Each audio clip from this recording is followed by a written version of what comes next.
Kung hindi natin na-promote yung hustisya. And then, abiding, evaluating the political leaders with the law of God. Yan po. Yan po ang inspiration sa ating lahat ng mga Kristiyano po. Hindi po magpa-dikta tayo sa isang political agenda or political ideology. Mag-ingat po kayo dyan. Ha? So, the earliest centuries, the church sought neither to become a political party nor to identify itself with partisan interests. Wala po. But to provide moral guidance to society. Ano yung role ng simbahan is to form the conscience of the people. Okay? Ito po yung catechism ng simbahan po. The Catechism of the Catholic Church teaches that the Church passes moral judgment even in matters related to politics, whether the fundamental rights of man and the salvation of souls requires it. At the same time, the Church respects the legitimate autonomy of political life and does not identify herself with any political system or party. CCC 2244 to 2246. I-discuss natin ito para maunawaan ninyo. Ito po yung punto ng ating inang simbahan. The church has a moral duty to speak about political issues when human dignity or moral order is at stake. Yet she does not become a political party and campaign organization. So ang simbahan magsasalita talaga, no? Kapag merong moral issues na during impeachment ni Sara, nagsasalita ang simbahan. During sa flood control, nagsasalita ang simbahan, no? Kapag pabor ka ni Sara, hindi ka na magsasalita. Panahon ni Duterte, hindi nagsalita yung yung Iglesia ni Cristo. Di ba? Dahil yun ang pinopromote nila Nag-promote sila ng politiko Kapag walang pinopromote ang simbahan, magsasalita sila kahit sino pa yung nakaupo. Yan po ang maganda ng simbahan, no? The church has the duty to speak on moral issues. Panahon yung gumugulong yung impeachment ni Sara, nagsasalita yung CBCP president. Panahon sa pagputok ng flood control, nagsasalita. Nagsagawa sila ng Marsa Trillion March against the flood control. Pati na si Archbishop Abet, sumasali na dito sa Cebu, di ba? Yan po. The church has the duty to speak on moral issues. Ang mangyari mga kapatid, kapag yun ang delikado hindi ka na magsasalita dahil kayo yung nag-endorse. So, ngayon, si Marcolita is INC, pinabura ninyo. Di ba? Pero, nung hindi siya, yun po, may political colors. Politics is not merely neutral. Laws affect human life. The family, religious liberty, education, justice, peace, and the poor, and protection of the vulnerable. Because this involve moral questions, the church cannot remain silent. So dahil dyan, kapag magsagawa sila ng batas, ang simbahan magsasalita. For example, the church has responsibility to speak against corruption and bribery. Magsasalita ang simbahan dyan. Kaya nga, June 28, pinagbuklod niya yung iba't ibang mga leader o ibang sectors. No? Vote buying and electoral fraud, nagsasalita ang simbahan patungkol dyan. Abortion and euthanasia, nagsasalita ang simbahan dyan. Human trafficking, nagsasalita ang simbahan dyan. Attacks on religious freedom, nagsasalita ang simbahan dyan. Racism and discrimination, nagsasalita ang simbahan dyan. Violence and injustice and violations of human dignity, nagsasalita ang simbahan dyan. Laws contrary to the natural moral law, nagsasalita ang simbahan dyan. In these matters, the church is not engaging in partisan politics. Rather, she is fulfilling her prophetic mission by proclaiming the moral law revealed by God and accessible to reason. So the church does not endorse political parties. Bakit po? The church teaches moral principles. She does not ordinarily endorse political parties or candidates. Gaudium et Spes 76. Ito po, the church is at once sign and safeguard of the transcendental dimension of human person. She is not identified with any political community nor bound to any political system. Hindi po mag-promote ang kailanman. Yan po ang long-standing position ng simbahan. So, the church forms consciences rather than dictating votes. Hindi katulad ng mga INC, no? So, ano mangyari mga kapatid? Kung susundan, ito po yung political disadvantage ng INC.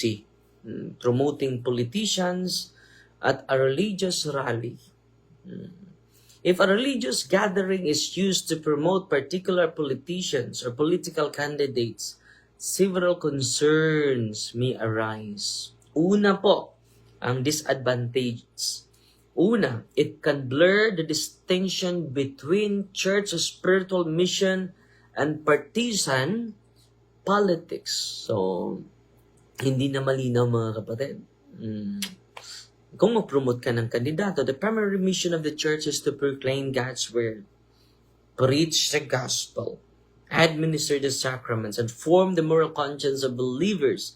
Ito, isa sa pinakamalaking mission natin is to form the moral conscience of the faithful.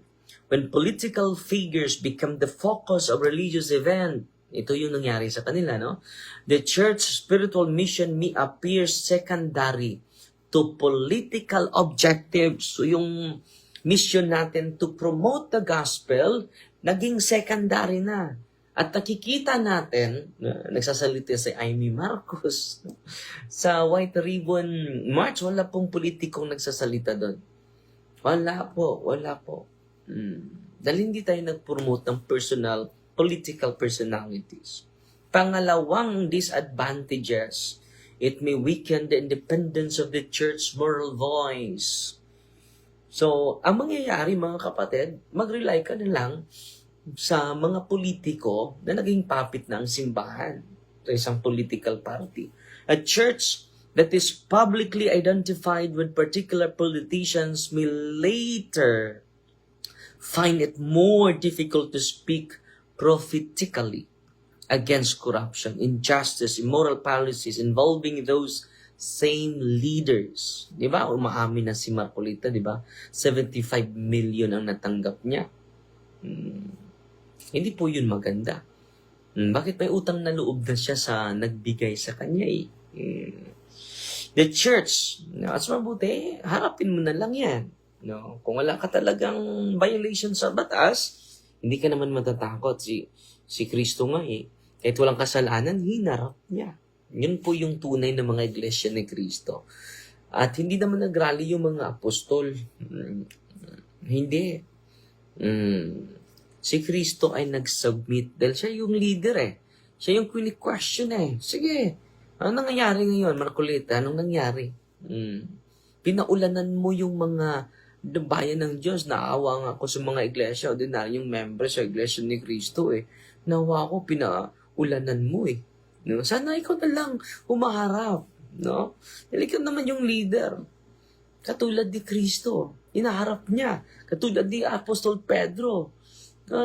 Nagpakamatay siya sa kanyang bayan. Hindi yung bayan ang nagpakamatay para sa kanya. Hindi ba po? Masabuti tayo, yung mga leader, no? Kung may mag-akusa sa atin, tayo ang harap. Yung pinafilan yung witness natin sa mga politiko sa Valencia. Hinaharap namin. Hindi naman tumuloy, no? Itong pangatlo, it may pressure members who hold different political views. So, kahit meron kang ibang political views, wala ka ng freedom. You abuse the consciences of your people, your own people, mga iglesia ni Cristo. Ano pa yung risk? Pang-apat, it risks creating the appearance that religious authority is being used for political influence. At yan nangyari sa INC. Panglima, it can diminish opportunities for dialogue with a wider community. Dahil yung mag-lead lang ang leader. Hindi katulad sa atin. Yung, kita ninyo yung balita, ang Santo Papa nagsagawa ng consistory. Ano yung consistory? Sa buong mundo po, nakikinig siya sa iba't ibang kultura, iba't ibang tradisyon na galing yung mga cardinals. Yun po ang ginagawa ng simbahan. At ang nangyari, sila yung mga leader nila. Hindi nga makikinig. No? It risks creating the appearance. Kita nyo si Bishop Jose Colin Bagaforo, nakikinig sa iba't ibang pananampalataya at express sila sa kanilang gusto. Ano mangyari sa bansa natin? So nakikiisa tayo sa iba't ibang sektor. Ang Iglesia ni Cristo, sila lang. Hindi nga nakikiisa eh. Nakita nyo yung kaibahan ng Iglesia Katolika na tunay na tatag ni Cristo at sa Iglesia ni Cristo na tatag ni Felix Manalo. Ano pa yung disadvantage? It can diminish opportunities for dialogue with a wider community. Yan po. So ito yung Catholic na long-standing dahil maraming Katoliko sa atin. So ito yun, i-consider natin ito. Catholic long-standing principle. The Catholic Church teaches that the Church should form consciences rather than function as a partisan political organization. Catholics are encouraged to evaluate. Ito talaga, pabalik-balik. I-evaluate yung moral character nila, competence nila, integrity nila, justice, respect for human dignity, and commitment to the common good, while remaining free to make their own prudential political choices. For this reason, many Catholic public events emphasize moral principles instead of endorsing particular political candidates or parties. So yan po. Dito din sa atin, nung nagsagawa tayo ng rally, kasama yung iba. Si Pastor Bayenting nagsasalita. No? Hindi lang yung mga pari. Pati na yung, hindi naman Katoliko lang nanirahan dito sa mundo, hindi lang Iglesia ni Cristo. So makinig din tayo sa iba't ibang sektor, iba't ibang pananampalataya, at galing doon makikita natin ang magandang resulta po. At yun lang po muna. At Fighting Maria, that acts FD with a humble heart. Our Father, who art in heaven, hallowed be the name. The kingdom come, the will be done on earth as it is in heaven. Give us this day daily bread, and forgive us our trespasses, as we forgive those who trespass against us. And lead us not into temptation, but deliver us from evil. Amen. Hail Mary, full of grace, the Lord is with you. Blessed are you among women, and blessed is the fruit of the womb, Jesus. Holy Mary, Mother of God, pray for us sinners, now and the hour of death. Amen.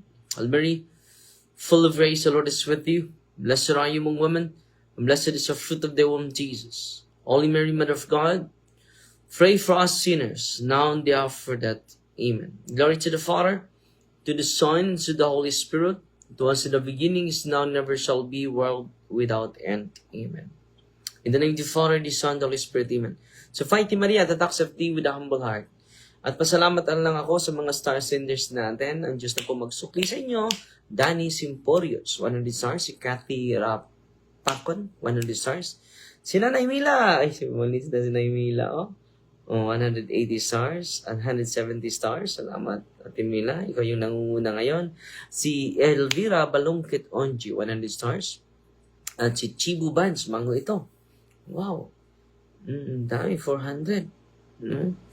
So, 400, 350. Ang pangalawa siya ni Nanay Mila Buhawi. Salamat po ha. Ang Diyos na po magsukli sa lahat ng kabutihan ninyo. Fight Maria, the tax of thee with a humble heart po. God